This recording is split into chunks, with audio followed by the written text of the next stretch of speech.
O sistema penitenciário, especificamente no Pará, a gente sentiu que teve uma grande mudança, vamos dizer, um divisor de água.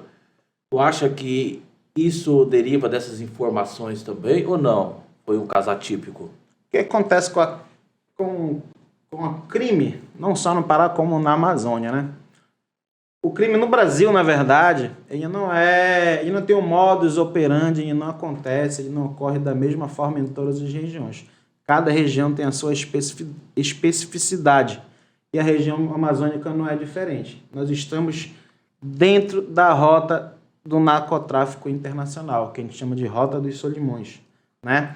Toda a droga que é produzida nos países sul-americanos, especificamente a cocaína, ela precisa ultrapassar o território brasileiro para chegar no seu principal cliente, que são os países europeus.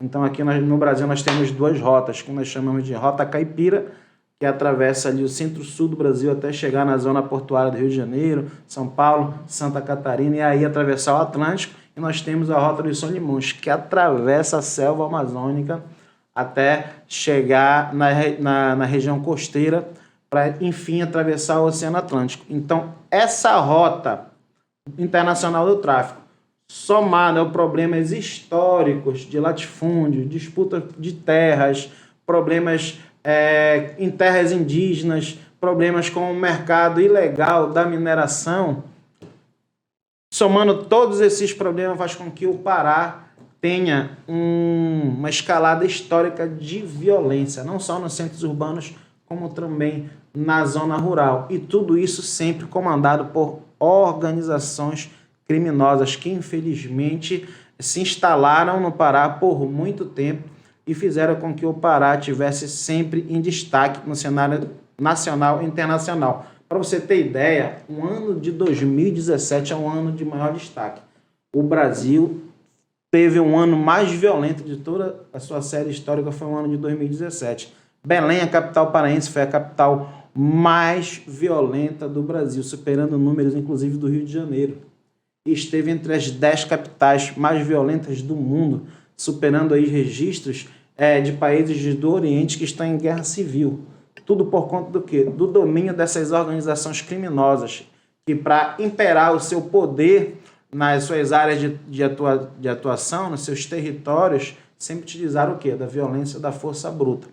E de lá para cá, quando o atual governo assumiu o governo e começou a investir em segurança pública, nós começamos a perceber uma desarticulação dessas organizações criminosas através de várias ações da segurança pública, e a primeira delas ocorreu logo depois da chacina de Altamira. Você deve lembrar, foi a segunda maior chacina em presídios brasileiros, perdendo apenas para o de Carandiru, em São Paulo. Deu até a impressão que tudo o que ocorreu foi derivado daquela chacina ocorrida em Altamira. Mas foi isso mesmo. O que nós tínhamos... Ali foi o divisor de águas. Foi divisor de águas. O que nós tínhamos, Paulo, dentro do sistema penitenciário, nada mais era do que o domínio das facções criminosas, né? Mais especificamente Comando Vermelho e PCC. Aqui, outras facções criminosas também se instalaram e foram criadas.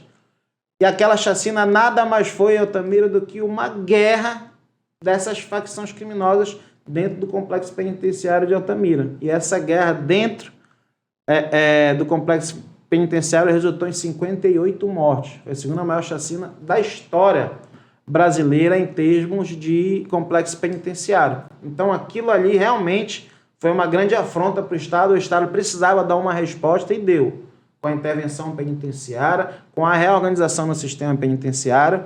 Infelizmente, foi feito de uma forma que veio a vilipendiar direitos humanos, principalmente as prerrogativas profissionais dos advogados.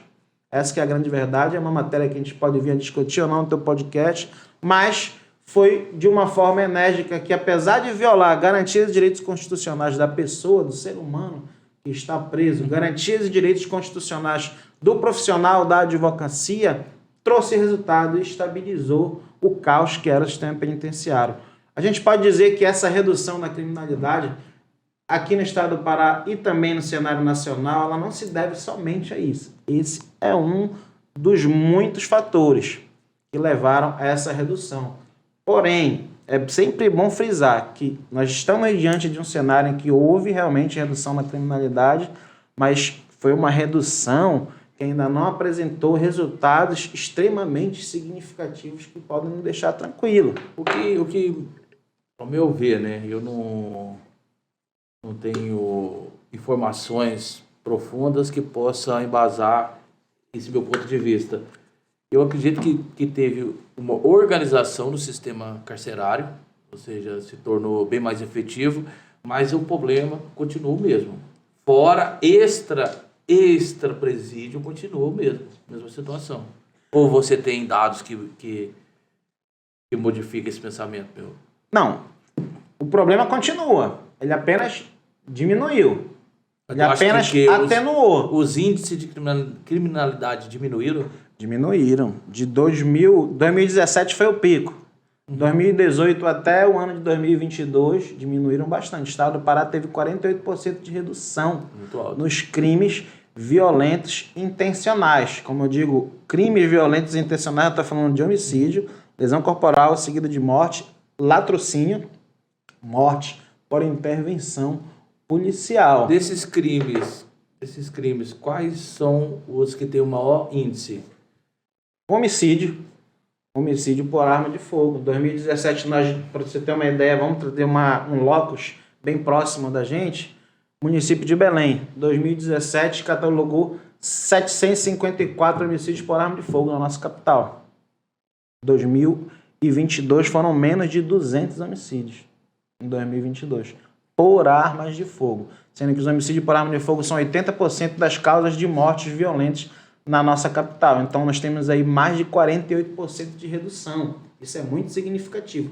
Mas eu estou falando da capital paraense. Sim. Quando você fala de estado do Pará, nós temos de 2018 a 2022 aproximadamente 45% de redução, tá? Dessas mortes violentas. E